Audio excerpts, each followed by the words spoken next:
अगर बतूल की कस्टडी मुझसे ले ली गई तो, अगर उसे मुझसे जुदा कर दिया तो मैं उसके बगैर कैसे रहूंगी? ऐसा कुछ नहीं होगा, कोई तुम दोनों को जुदा नहीं कर सकता।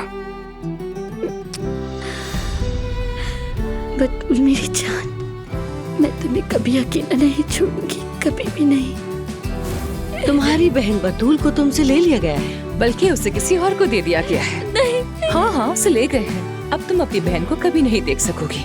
नहीं। इसका बाप भी जेल में है, पूरा खानदान ही बदनाम है इनका।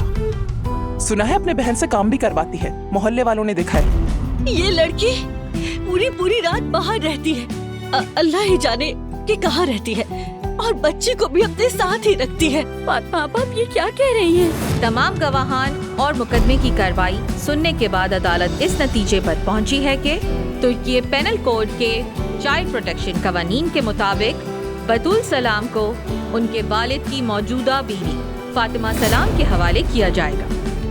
बतूल, बतूल, चलो बेटी जल्दी करो, चलो। फातिमा आपा, फातिमा आपा, फातिमा आपा, अंदर आए मेरी ना। जान, मैं तुम्हें नहीं छोड़ूंगी, मैं तुम्हें नहीं छोड़ूंगी। प्लीज रुक जाए फातिमा आपा, ऐसा ना करे, प्लीज दरवाजा खोल दे। बतूल।